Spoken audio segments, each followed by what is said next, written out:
हमारे बीच में उपस्थित पार्टी के प्रदेश के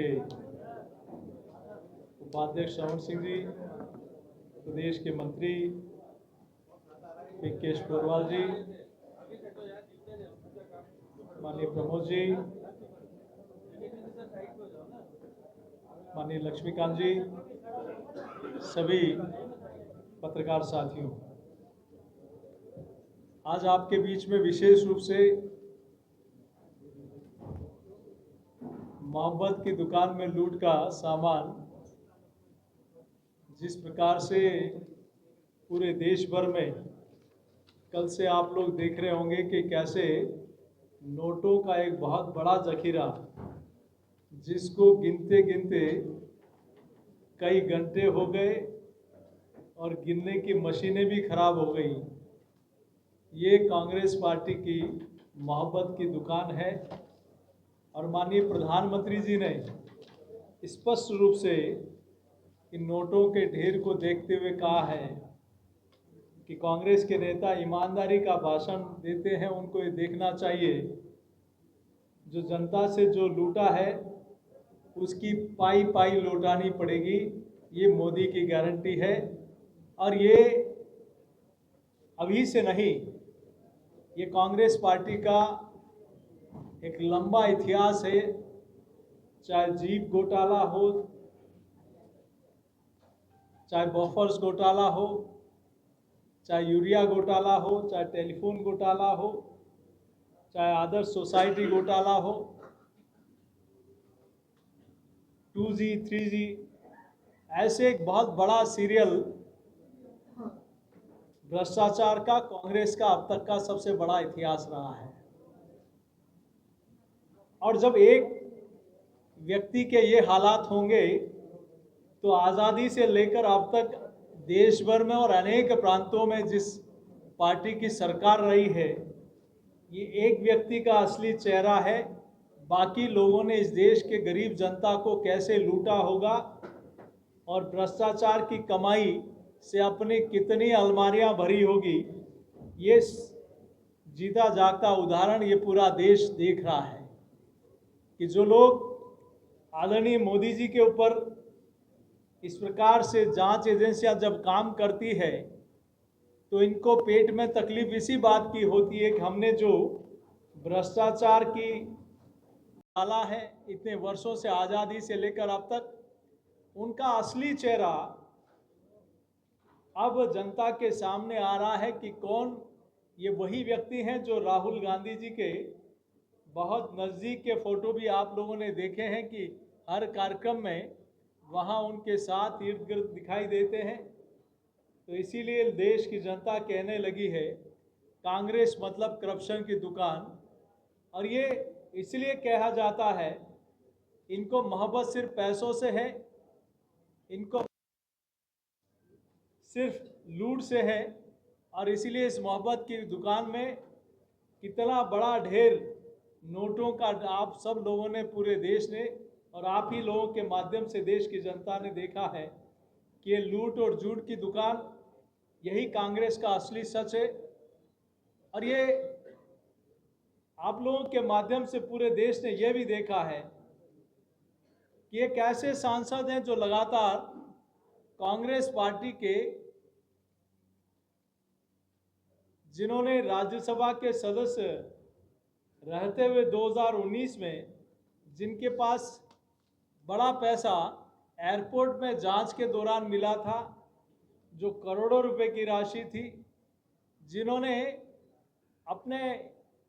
चुनाव आयोग में अपने एफिडेविट में अपनी संपत्ति कितनी दिखाई और उसको छुपाकर देश की जनता के सामने और चुनाव आयोग के सामने रखा, लेकिन इलीगल प्रॉपर्टी, अवैध धन संपत्ति कितनी है, ये असली चेहरा इस कार्रवाई के दौरान देखने को मिला है कि जिस प्रकार से लोग कहने लगे हैं कि कांग्रेस और करप्शन एक सिक्के के दो पहलू है। कांग्रेस का काम है लूट, झूठ और फूट डालना, और यही असली चेहरा अब कांग्रेस के पतन का कारण बनता जा रहा है कि उनकी असलियत, उनका असली चेहरा अब जनता ने देख लिया है कि कांग्रेस ने गरीबों का हक मारकर किस प्रकार से नोटों के से अपना घर भर रहे हैं। और मुझे आश्चर्य होता है कि जब बैग कम बढ़ गए तो बोरों में नोट भरने पड़े और ट्रकों में लाद कर उन बोरों को ले जाना पड़ा। आखिर कांग्रेस ने खाई जनता की गाड़ी कमाई, और ये गाड़ी कमाई,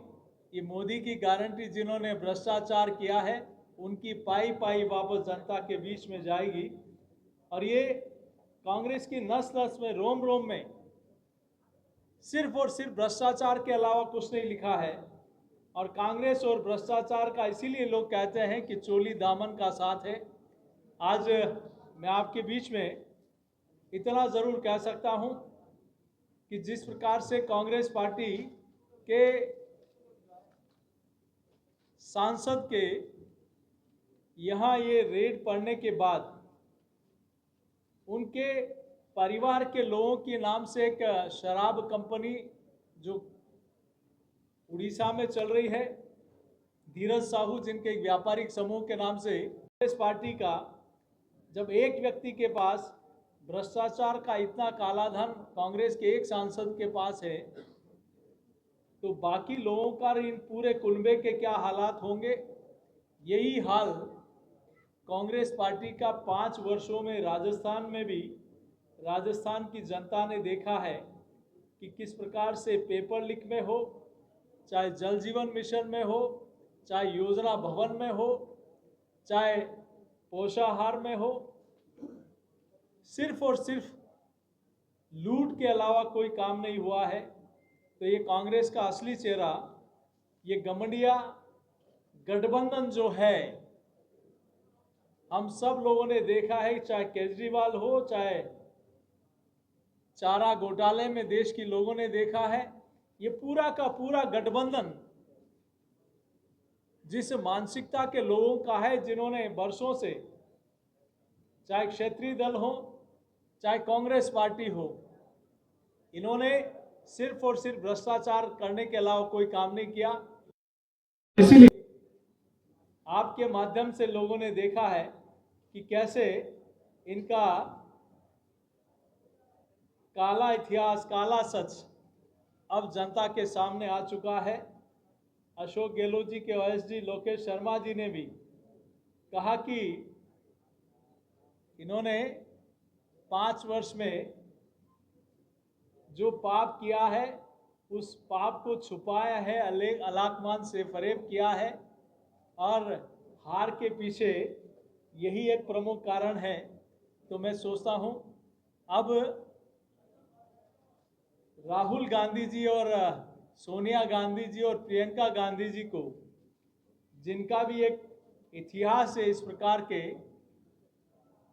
सब लोगों ने देखा कि किस प्रकार से जमानत पर ये लोग हैं, किस प्रकार से जमीन को हड़पने का काम, गरीबों की लाखों बीघा जमीन हड़पने का काम किया है। तो आखिर क्यों नहीं इस विषय पर देश की जनता के सामने आकर अपना वक्तव्य दें? क्यों नहीं जिन्होंने गरीब के हक का पैसा अपनी अलमारियों की शानो शौकत बनाई, जिन्होंने गरीब को लूटा, उनके हक को लूटा, उसके बारे में क्यों नहीं कांग्रेस पार्टी और कांग्रेस पार्टी के नेता अपना वक्तव्य देते हैं? देश की जनता उनसे आज जवाब मांगती है। आज ये मोहब्बत की दुकान में नोटों का पहाड़ जो मिला है, आप ही लोगों के माध्यम से देश देख रहा है कि अभी भी काउंटिंग चल रही है। 210 करोड़ तो कल ही आप लोगों के माध्यम से जानकारी में आया, और अभी तक भी वो काउंटिंग चल रही है। तो आज इसी विषय को लेकर पार्टी ने भी पूरे प्रदेश में जिला मुख्यालय पर कांग्रेस का असली चेहरा दिखाने का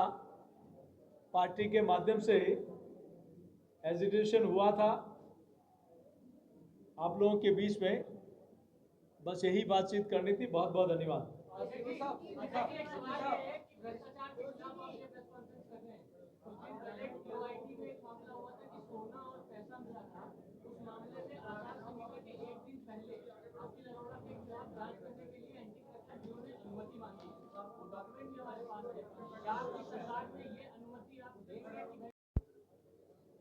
झूठा है। जिन्होंने पेपर लीक में युवाओं के साथ अन्याय किया है उसको किसी को नहीं बख्शा जाएगा, ये निश्चित रूप से आप मान कर रखिए। भाई साहब, जिस तरीके से अशोक गहलोत यह आरोप लगा रहे हैं कि बीजेपी चुनावों में हिंदू मुसलमान करके झूठ बोल करके सत्ता हासिल की है, तो वही एक आरोप ये भी लगाया है कि जिस तरीके से बीजेपी में चोरों की संख्या बढ़ गई है, अब बीजेपी उलझ चुकी है सीएम फेस को लेकर के, तो किस तरीके से आप इसका जवाब है? देखिए, वहाँ तो वही अपने आप को योग्य और काबिल समझ रहे थे, फिर उनको क्यों नहीं डिक्लेयर किया दूल्हा? अगर आप अपने आप को इतना योग्य और काबिल समझते हो, बाकी सब नकारा निकम्मा है, तो फिर आप क्यों नहीं आपको डिक्लेयर किया? और आप इतना अपने आप को वो समझते हैं तो आप लीडर अपोजिशन का फैसला अब तक क्यों नहीं कर पाए? तो उनको अपने घर की और देखना चाहिए, दूसरी तरफ उनको चिंता करने की ज़रूरत नहीं है। यहाँ मजबूत नेतृत्व है, मजबूत संगठन है, उसकी चिंता अशोक गहलोत जी को करने की आवश्यकता नहीं। पर्यवेक्षक की नियुक्ति हो चुकी है, शीघ्र ही आपको वो तिथि भी बता दी जाएगी।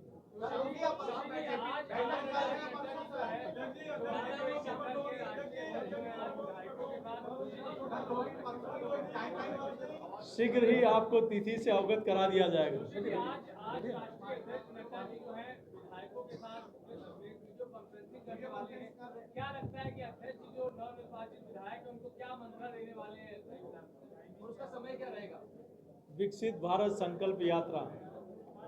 और आगामी कार्यक्रमों को लेकर लगातार पार्टी की और नवनिर्वाचित विधायकों की, सांसदों की लगातार बैठकें चलती रहती है, तो इस संबंध में एक बैठक वो भी है।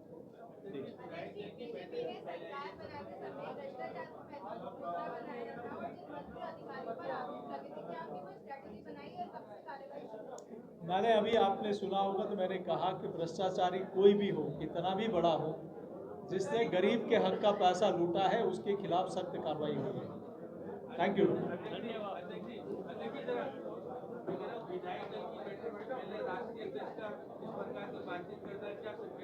ये पार्टी में लगातार बैठकें चलती रहती है, सांसदों की बैठक हुई है, अब माननीय विधायकों की बैठक है, तो विकसित भारत संकल्प यात्रा के तहत ये लगातार पूरे प्रदेश भर में, देश भर में बैठकें। धन्यवाद पत्रकार बंधु, आपसे निवेदन है कि